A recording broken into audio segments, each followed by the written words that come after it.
Assalamualaikum, selamat sejahtera dan hai semua, anda bersama saya lagi Fatin Surya Cincau dalam segmen perkembangan vaksin COVID-19 di Malaysia nombor 13. Baiklah, antara isu yang akan diketengahkan dalam video kali ini, program imunisasi kebangsaan kini melakukan lebih daripada 200,000 suntikan vaksinasi setiap hari. Apakah dua lagi jenis vaksin yang telah mendapat persetujuan bersyarat di Malaysia? Berapa banyak kesan sampingan vaksin dilaporkan setakat ini? Dan banyak lagi berita lain yang akan diketengahkan.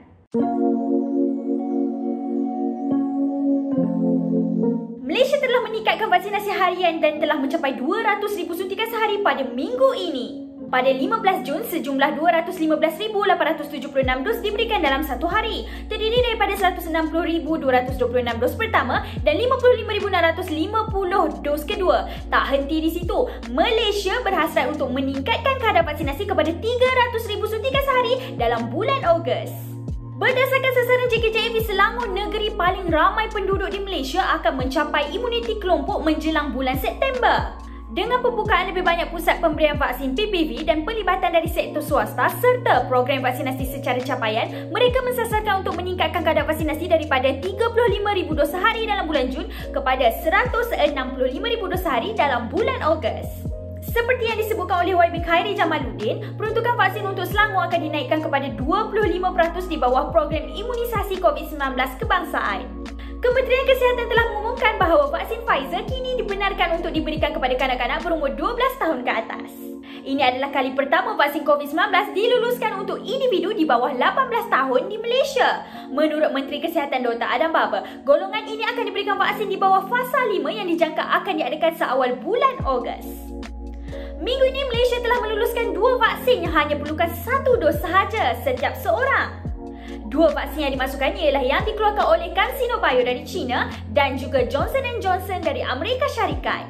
Ini adalah satu berita baik kerana setakat ini semua vaksin yang kita berikan adalah daripada jenis yang perlukan 2 dos untuk lengkapkan program vaksinasi. Mengikut jadual asal, Malaysia telah memperoleh sejumlah 3.5 juta dos vaksin CanSino Bio dari China. Bagi Johnson & Johnson pula, vaksin ini akan diperoleh melalui kemudahan COVAX. Namun, belum ada sebutan mengenai jumlah dos vaksin dan jadual penghantarannya.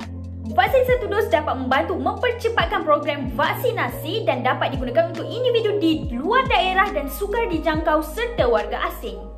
Dr. Adam Baba ada kongsikan bahawa laporan kesan sampingan yang teruk lepas vaksinasi COVID-19 adalah rendah di Malaysia. Kementerian Kesihatan telah menerima 29.3 maklum balas kendiri melalui MySejahtera untuk setiap 1,000 dos yang diberikan. Menurut pemantauan NPRA Adverse Effect Follow Immunization AEFI, 2.4 daripada 1,000 bersamaan 0.24% telah melaporkan kesan sampingan. Sementara itu, 0.09 daripada 1,000 bersamaan 0.009% diklasifikasikan sebagai serius yang memerlukan bantuan perubatan. Dia menambah bahawa sebilangan besar kes yang teruk ini memerlukan individu tersebut tinggal sebentar di hospital dan mereka telah pun dikeluarkan setelah pemerhatian dan rawatan selesai. Malaysia kini mempunyai 5 fasa dalam program imunisasi kebangsaan. Sebagai rangkuman, fasa pertama adalah untuk barisan hadapan dan fasa kedua pula adalah untuk warga emas, individu dengan penyakit kronik dan orang kurang upaya.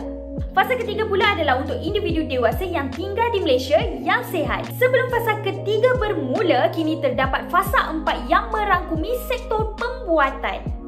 Sebelum ini dikenali sebagai PIKAS, fasa 4 diperkenalkan untuk memberikan vaksinasi di kilang dan lokasi perindustrian yang ditentukan. Vaksin ditawarkan secara percuma tetapi sektor swasta harus menanggung kos pemberian vaksin tersebut. Majikan tidak dibenarkan memotong kos dari gaji pekerja mereka. Manakala fasa kelima mensasarkan kanak-kanak berusia 12 tahun hingga 17 tahun. Setakat 15 Jun jam 11.59 malam, Malaysia telah memberikan sejumlah 4,904,109 dos dan 1,468,689 telah menyelesaikan vaksinasi mereka dengan 2 dos. Selangor mempunyai vaksinasi paling lengkap pada 187,443 diikuti oleh Sarawak dengan 168,471 dan Johor dengan 142,868. Sehingga kini, lebih daripada 3.4 juta orang di Malaysia telah menerima sekurang-kurangnya 1 dos dan itu merupakan 10.5% daripada jumlah keseluruhan penduduk. Dari segi pendaftaran, lebih dari 13.8 juta telah mendaftar yang merupakan 59.10% dari populasi yang disasarkan. Selangor mempunyai jumlah pendaftaran tertinggi iaitu 3,513,960 individu, diikuti oleh Johor dengan 1,727,211 dan Sarawak dengan 1,323,339 individu telah mendaftar. Baik, itu sahaja perkongsian saya untuk video kali ini. Sekiranya anda mempunyai komen ataupun persoalan, sila nyatakan di bawah. Jika anda sukakan video ini, sila tekan like dan subscribe saluran YouTube saya Cincau BM. Ikuti kami juga di Facebook, Twitter dan Instagram. Saya Fatin, saya Cincau. Kita jumpa lagi pada video yang akan datang. Bye, jaga diri.